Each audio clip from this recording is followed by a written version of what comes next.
Hello and welcome back to DriveDriverDriven. My name is Humble, and I know you were probably expecting part 2 of the engine build, but that's being interrupted by something a little more important, like the arrival of the kit. Here it is. Here's the body. That's the big crate that it came in, but this is what I had purchased. It's a first gen GBS 0 chassis with the aluminum body painted in white. It's already got carpet in it. It already has, you can see the brake lines installed. It looks like most of this work is already done. There's Kumo, my helper, for scale. Hi, Kumo. But yeah, this is what we're working with. This is our starting point. And boxes and boxes to go through. Not a whole lot, to be honest.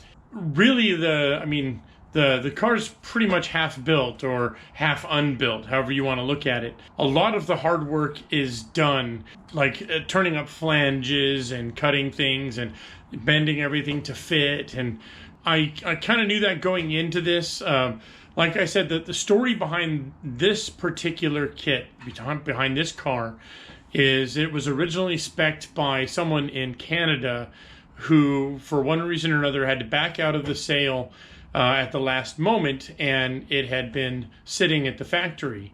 And when we went to the factory back in May, we saw this completed kit, and we joked, ha ha ha, we'll take it home, we'll pack it in our luggage.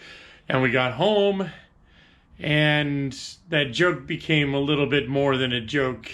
It turned into a race of who could get their deposit in first, and I won. My friend Sean, who was there with me, ended up buying a brand new Series 2 or a Gen 2 chassis from Great British Sports Cars. So it'll be interesting to see the differences in the two chassis. I already know of a couple differences, which I can point to later under the cowl and in the rear, but for the most part, they're very, very similar. And some of the other goodies, when I get to them and I dig them out, are things that I spec'd out for my build, like the ATR milled uprights and all the CNC fanciness, and I really wanted a top spec build. So those are the parts that I added on to this particular kit to make it my own. While I didn't get to choose the color, I'm all too happy with black and white motif. And we're going to have to modify a couple of things to get that to fit. Like, for instance, the exhaust right now is not black yet, but it will be ceramic coated black to fit in with the spec of the rest of the car. So for now, hold on, and maybe this time I'll remember to do a time lapse, and we'll get some of these boxes unpacked so I can show you some of the goodies that arrived with the car.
I don't know how that looked.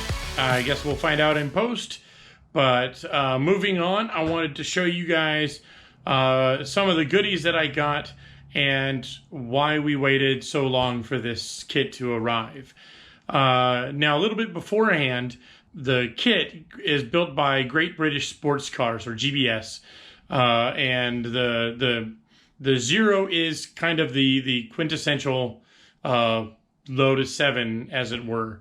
And normally that kit would use Miata bits for a donor, either an NA or NB Miata typically, both for drivetrain and for hubs.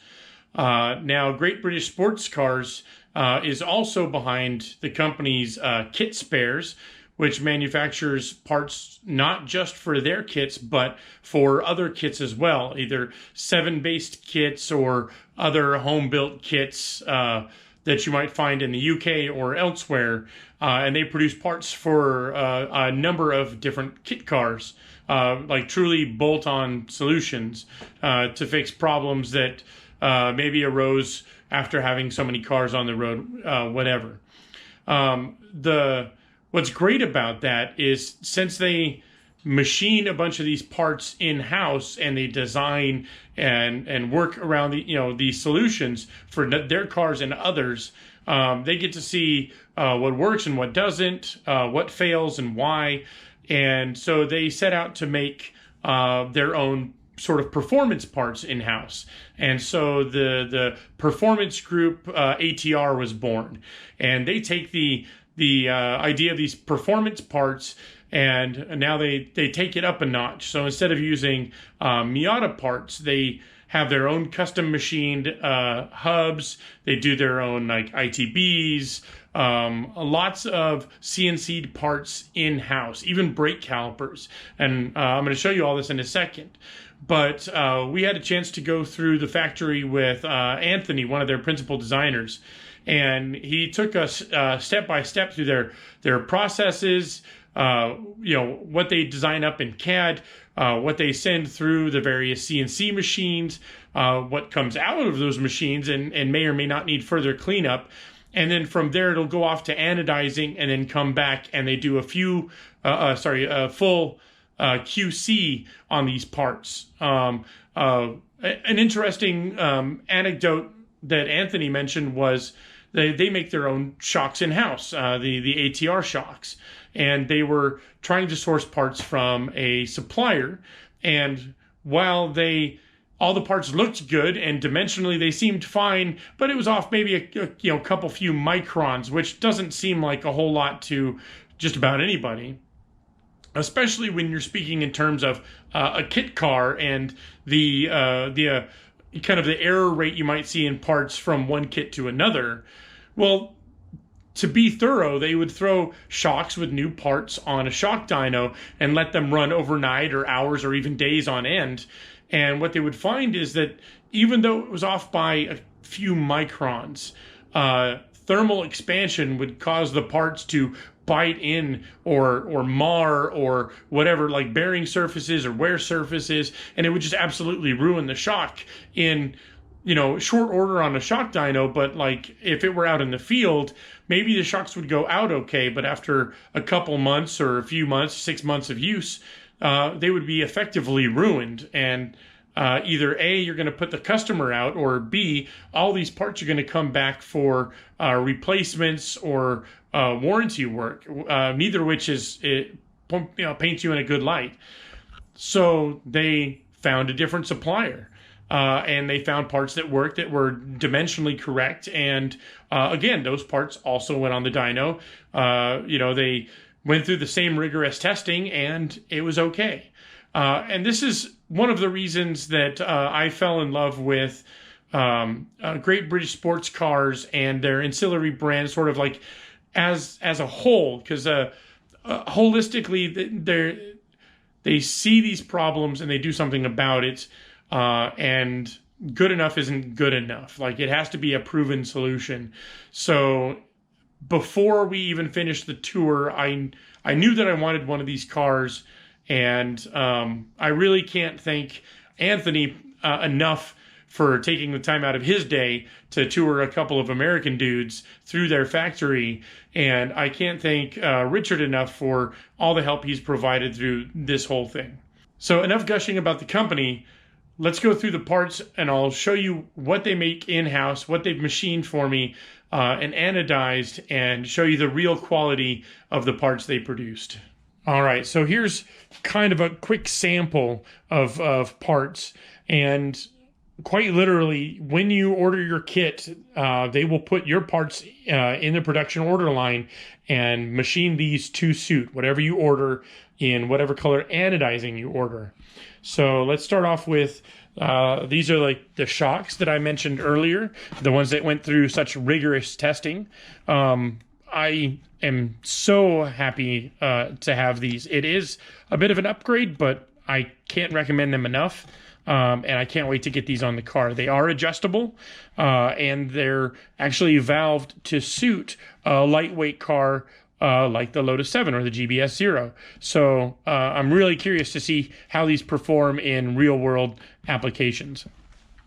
Next up, I'm going to skip the brake for a moment and go right to this beautiful piece. So this is sort of two pieces all in one. So we have the brakes, which were, again, made for me, anodized by my order in black, because the motif of this car is black and white.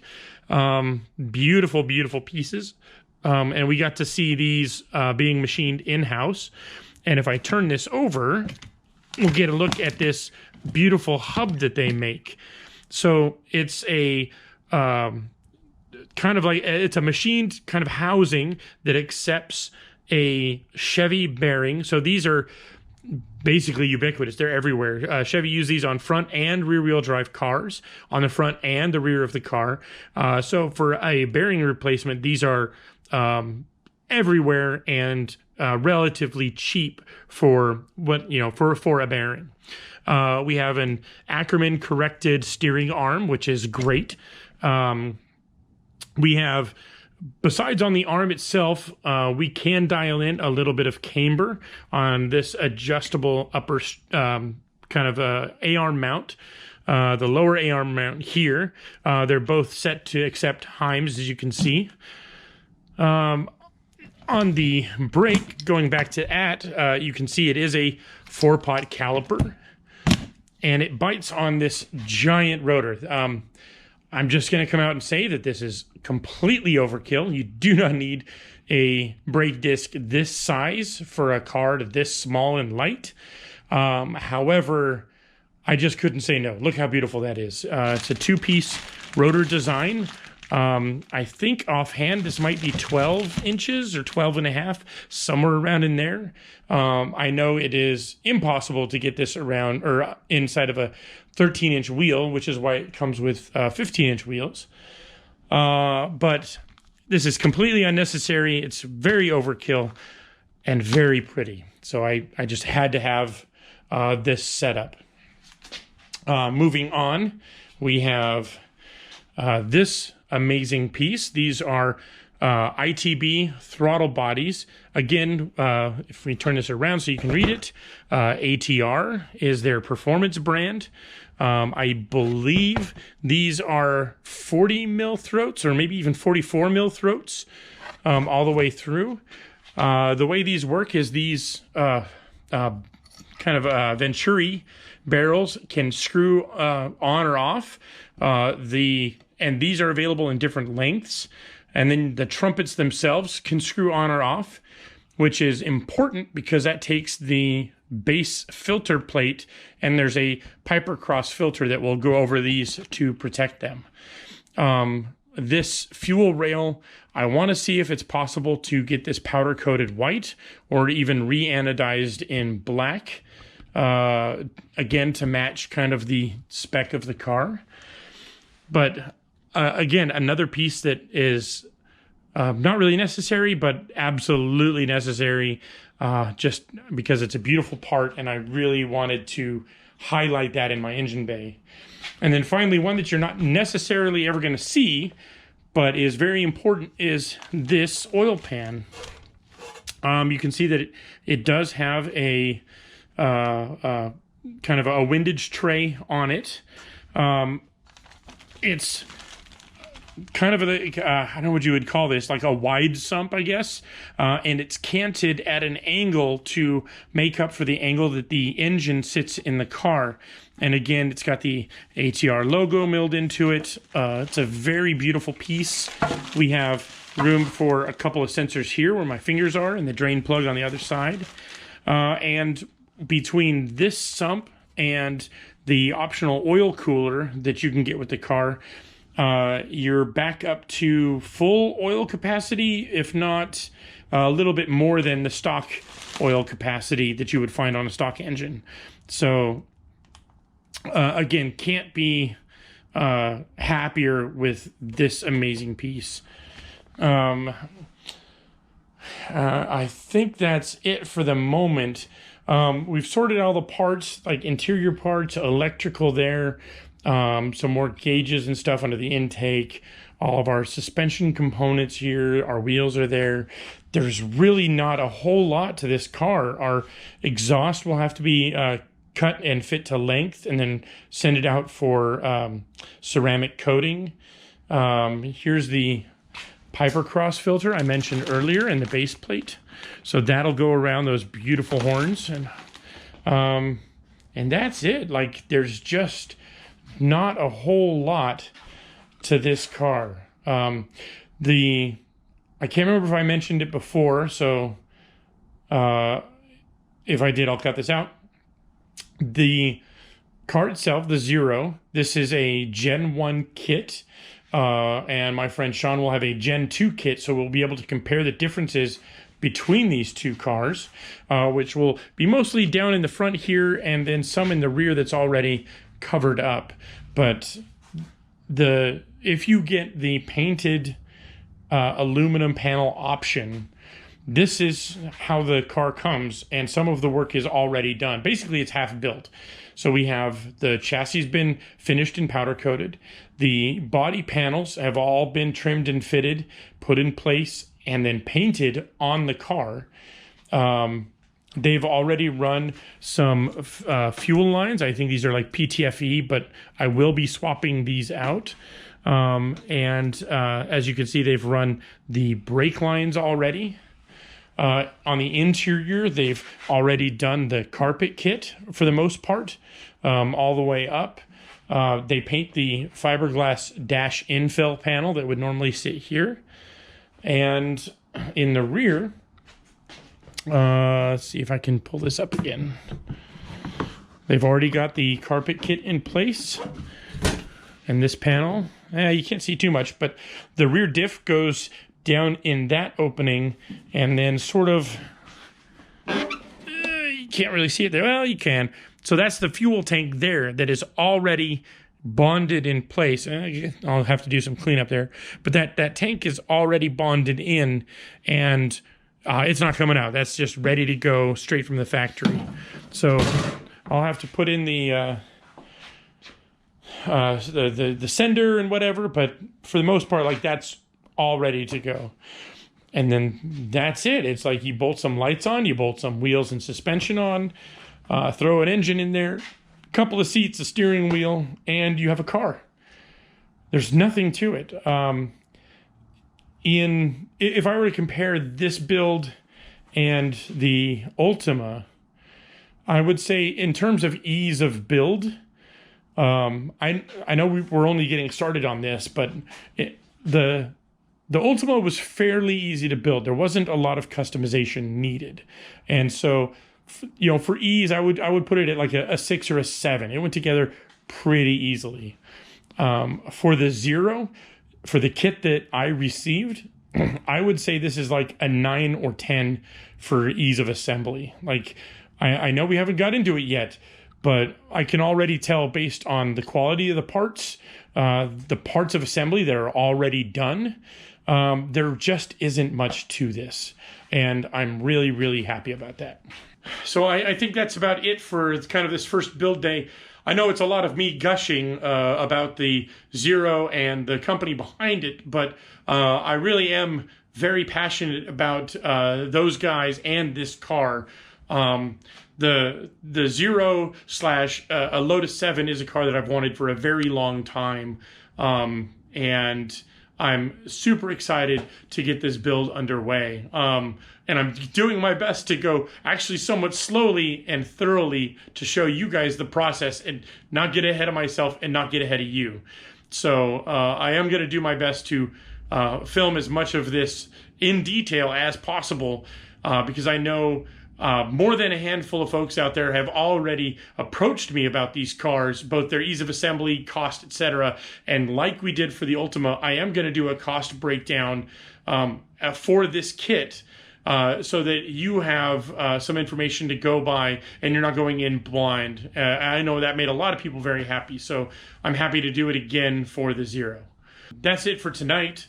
Next time, I think what we're going to do is we're going to start cleaning up some of these donor parts and get them ready to go in the car before we start assembly, and then maybe even starting putting some of the suspension arms together, pressing bushings in, kind of boring little stuff, but there's a lot of it. So for now, thanks for watching, and I'll see you next time.